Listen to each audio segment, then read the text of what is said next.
Ferrari, the most famous word in Italian, apart from paella. Why?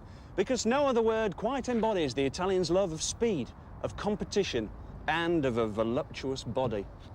It also gives us a very big clue as to what's behind those doors on today's Short Circuits. In each programme, we create a scale model tribute to a celebrated racing circuit and invite 6 slot racers to go head-to-head for a place in the series final.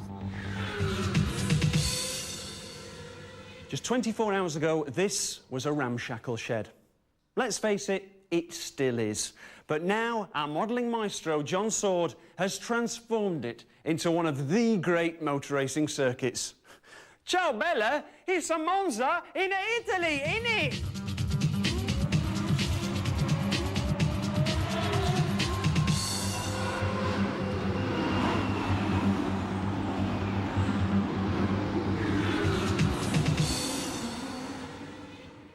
Monza, on the outskirts of Milano, is not only Europe's oldest racing circuit, it's one of the best. The passionate Italian fans create a thrilling soundtrack against which mighty battles are played out on the Curva Grande, the Lesmo, and the legendary Parabolica. Really fast corners, which create a real challenge for driver skill, bravery, and commitment. But it's the chicanes which may throw a spanner in the works, including this one, the Variante Rettifilo, where cold brakes and cold tyres on lap 1 could cause mayhem. It'll be fascinating to see which one of our slot jockeys can master this miniature Monza. 3 teams take up today's Short Circuits challenge. In yellow, from the Black Country, it's Skippy and Glenn. A lot of it's down to luck, sheer determination, keeping a bit of a cool head, trying your damnedest to keep the car on the track, and just go as fast as you possibly can. Driving the corners fast, so you brake late, they brake late, but just that bit later than you, and they come off, and I stay on, carry on, and win the race. In red, it's Hampshire-based Pete's D and H. I think we've got a reasonable chance, yeah. I think some of the other guys are perhaps slightly more experienced than us in some cases. Well, I hear that we've got some pretty stiff competition coming down from up north, but I think, you know, us Southerners are pretty good as well. We're going to try and keep the front up down here. Go out there and do our best and push it to the limit and see what happens. And in white, our Cornish fasties are Toby and Joe. I think my tactics today will be being slow and steady, because the boys, they've got a lot of testosterone and they like to race fast, but I think if I hang back and keep slow, then I'm going to stay on the track. My strength is my ability to last. My failure is the fact that I like to go a bit too quickly. It's desperately important for me today to go out there and just beat those boys, show them who's boss.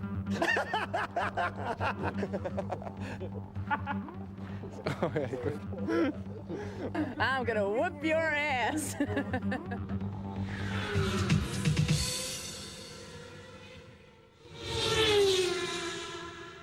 Here on Short Circuits, we don't just lay a track. That'd be easy. We like to make things as realistic as possible. Now, look in this box here. May look like ordinary household sawdust. Well, it is. But in the hands of our expert John Sword, it becomes an essential tool of the modeller's trade.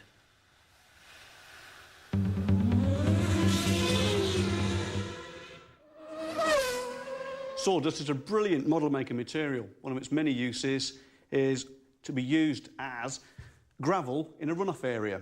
All we need to do is to take the sawdust into some form of container and then sprinkle it lightly all over the area. No need to glue it down, because we can leave it nice and loose like that. As it builds up, it's going to look just like the real thing. There are some other materials that we can use. For example, there's commercially available bags of grit, which come in bags of this size for around 85p per bag, but for a track this size, that's obviously quite some expense, so we want to save money where we can. Because after all, we want to spend it all on our cars, not on the scenery. Something else to consider is the use of cat litter.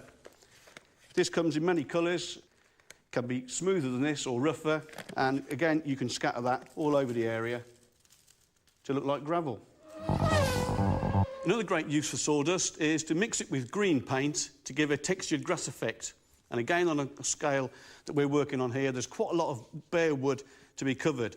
So we're looking for a cheap and effective means of doing that. The way we use this is to actually use a combination of the green paint with the sawdust, mixing the two together to give a textured effect.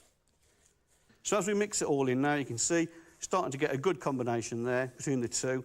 What also happens as a benefit of using this method is if you are pushed for time, then the sawdust does actually help the paint to dry quite quickly. It can also be used to cover areas where you need to fill in. For example, this line here on the wood. If we want to hide that line, then we can do so easily with a mixture of the paint and the sawdust. It just simply disappears as we go over the top. One of the other options to cover an area with grass is to use scatter material. Again, this is manufactured, and this requires you just to sprinkle it over the wood. You can see there are a number of colours in there, and it does look kind of realistic, but it's not as good as what I would like to see. So the other disadvantage with that is that you've also got to glue it onto the wood. And through the passage of time as well is the fact that the light and the sunshine affects it and fades it, so it doesn't last for very long. It's not very tough, and it will rub off. But if we were just to paint a board green with just some sawdust in it, it's not going to look really good. So in order to make it look a lot better, what we've got to do is we've got to highlight the raised areas of the grass. And we do this using a dry brush technique, which is to take some yellow paint, in this case, put it on some card so you can work with it, get yourself a brush, and as the name suggests, what you actually do is to take the paint, put it onto the brush, and then rub it off so the brush becomes quite dry. At this point, as you drag the brush across the textured surface, only the raised part of the texture will be touched by the yellow paint. And it then gives us more of a three-dimensional look. There are several advantages to using this kind of technique. The main one is that it's money saving. You are actually going to save yourself some pennies. The other advantage is the fact that it's very tough and will last a lot longer. In terms of time, how long is it going to take to cover an area this size? Well, it took me 3 hours to cover the whole of this area, and in terms of cost, probably only about £20 to £30. Whereas if you were to use the commercially available scatters, etc., then it's going to cost you 3 or 4 times more than that. And as I said before, it's not going to last you anywhere near as long. So I recommend this technique. Now, slot car racing is a very serious business, and there are literally thousands of realistic races available for the budding slot car enthusiast. My particular favourite is GT races. Le Mans, Sebring, Daytona.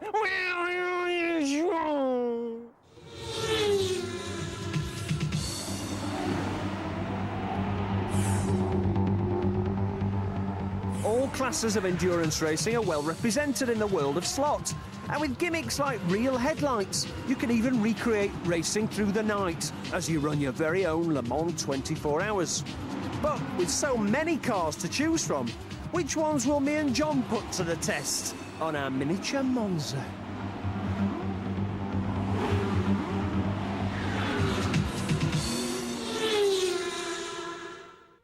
John? Yes. Yes. Alex. It's almost time for our race. Absolutely. Looking forward to this. Good, good. Humiliation. Now, yeah, that's my forecast. Don't worry. You'll be humiliated, I know, but I gain no pleasure from that. Now, we've got an array of fabulous GT cars. Who's going to get first go on choosing them? Well, I like to think that I am a gentleman racer, so I'm going to let you choose first. John, you're too kind. I'm very good. But perhaps foolish, because I'm going to go for the Lister Storm, 7 litres, V12 engine, British beef.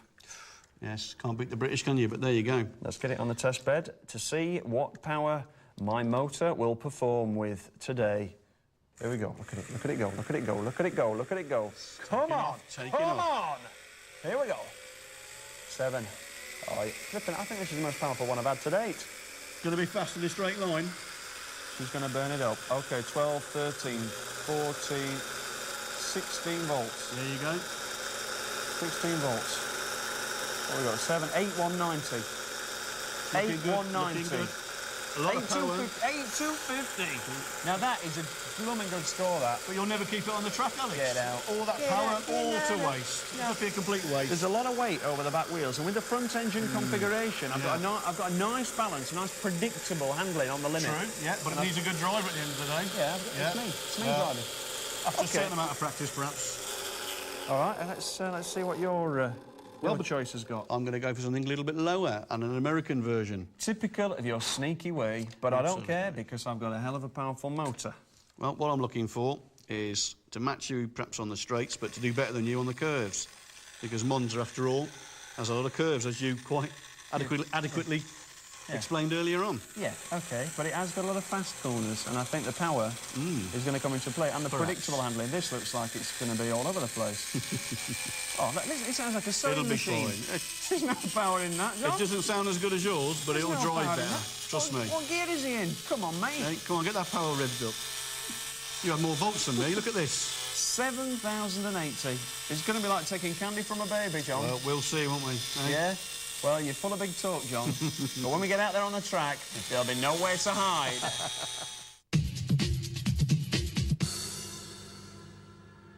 You seem a bit nervous, Alex. You all right? I'm ready. I'm just got a bit of a back rub. Just getting me get off. Get off. Limber them fingers up.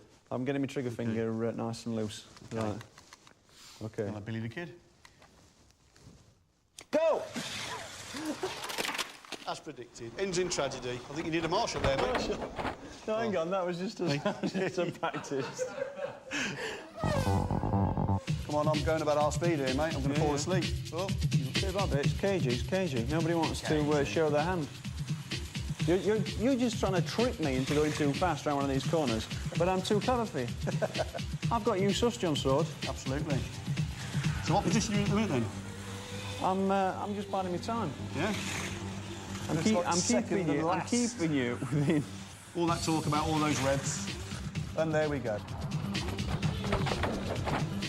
Yeah. What I like to do, early laps, come off a couple of times, make you think that I'm a bit of a no-hoper. And then... Oh, boy. And there we go. Marshall! As predicted. Marshall! What I find interesting about you is you claim a particular curve just for yourself, don't you? Just so you can get your name up in lights. Got my name all over it. Yeah. The Variante Riley. That's the one. John, the thing about you is you're not mentally tough. You get so big-headed that after a while you start showing off, you start showboating. Yeah. And then you're made to look stupid. In the lead, though, basically. You see, whoever's in the lead at the end is the important thing. No! No!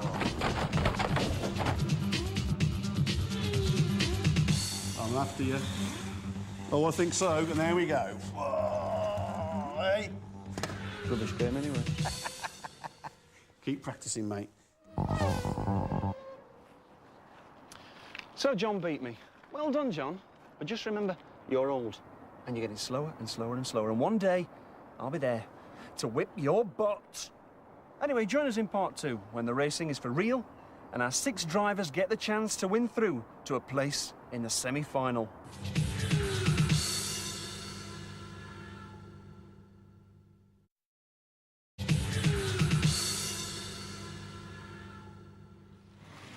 It's starting to get really exciting now. The slot jockeys have joined us. They're testing the cars on this track for the first time. Now, they're going to have a quick break before we do the real qualifying session. In the meantime, John Sword, the slightly stocky and balding bloke who luckily beat me in a race earlier on and hasn't shut up about it ever since. It's water off the ducks, back to me, John. All right. He's going to be showing us a few last-minute modelling tips. OK, Alex, around the track there are several places where people are likely to crash. Perhaps as something of a warning not to crash into this area, we're going to reconstruct a crash scene. And what we've got are various figures that are scattered around this area with a couple of vehicles, just showing us what would likely to happen in the story as a car, probably driven by you, has come off the track, crashed into the gravel. Possibly a car in a battle with another driver who's a dirty driver who's pushed him off into the gravel trap. I know what you're saying. Anyway, lured him in, yeah. So we placed down the car. There's the driver being dragged free there by the marshal and eventually being carried off on the stretcher, or perhaps having a bit of a lie down and a rest. Yeah. And also then, Over to this side, the marshals are out with their yellow flags, warning of the drivers of the danger. And, of course, then to finish this off, what we really need is some fire. Now, John, how can you possibly make model fire? I mean, that's impossible. Well, nothing's impossible, my friend. And here we have just the job there, look. Hamster bedding.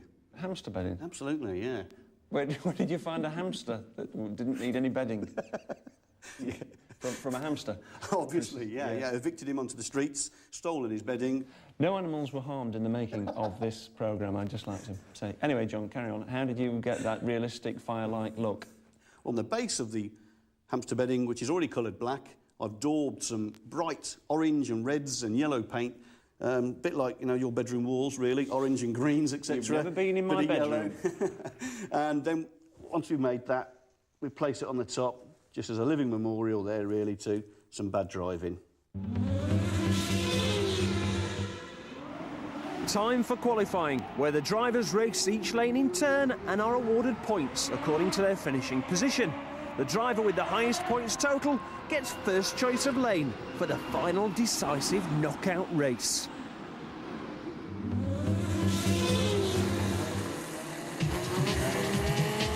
And right from the off, it's clear that it's the yellow team, Skippy and Glenn, who are the class of the field. But on short circuits, anything can happen. This is the fourth qualifying heat. In the last heat, Skippy, one of the early favourites, went out on about the first lap, which has given everybody else a lot of heart. Now, getting the right grid position is so important to a good, strong race performance. So it's really put it wide open for the rest of the heat.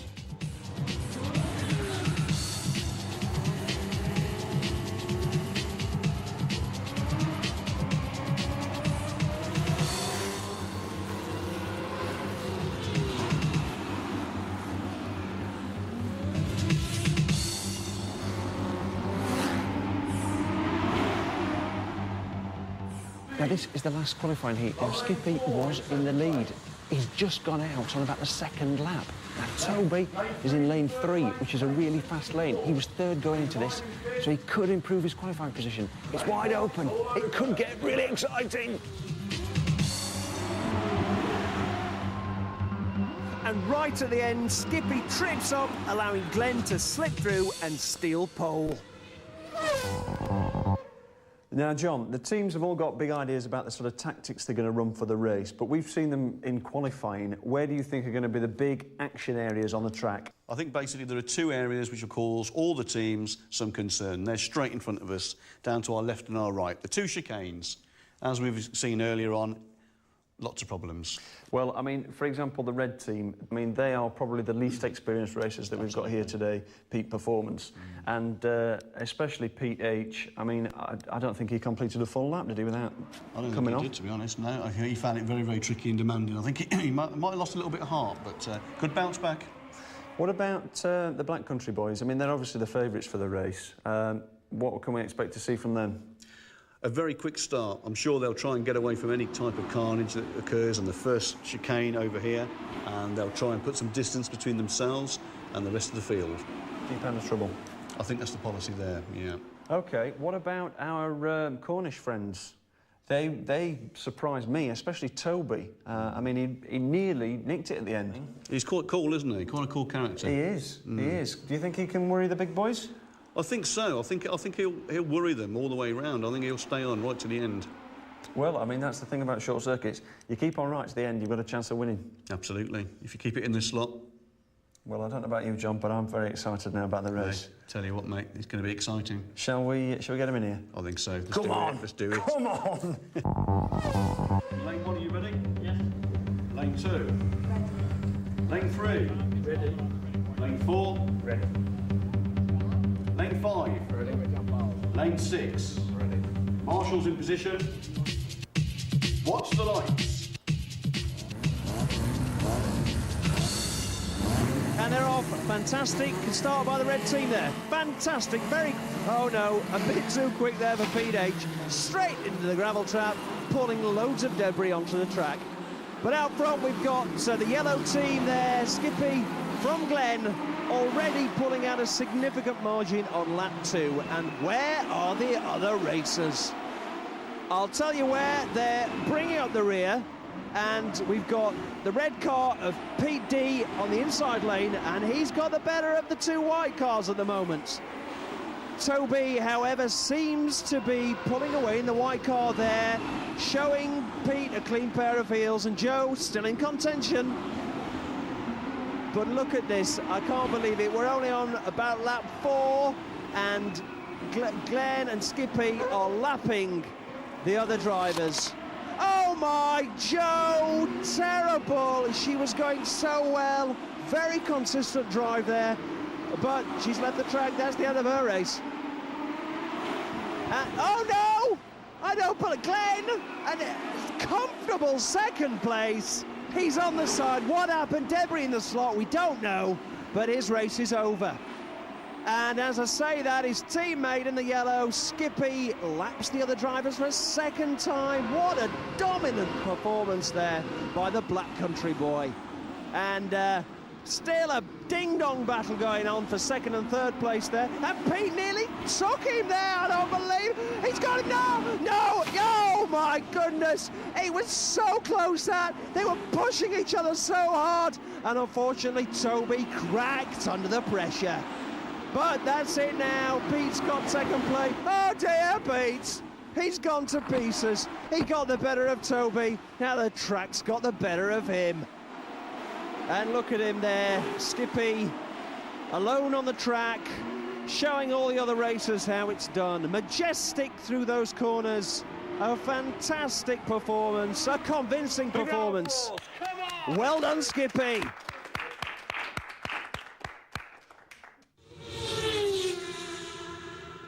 John, what a race. I'm absolutely exhausted. What about Skippy? Oh, brilliant result for him, wasn't it? But Pete, 6th on the grid to 2nd. Oh, sure, amazing, that can't happen. Amazing. Oh, well, it can. This is just what it's all about. If you stay safe, stay in the slot, you can get a good result. Toby, the ultimate inconsistency. 3rd on the grid, 3rd in the race.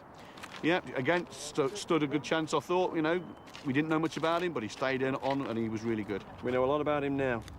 Anyway, I can't wait for next time, John. Next time on Short Circuits, we'll have more great racing and more miniature modelling tips. Well done, lads.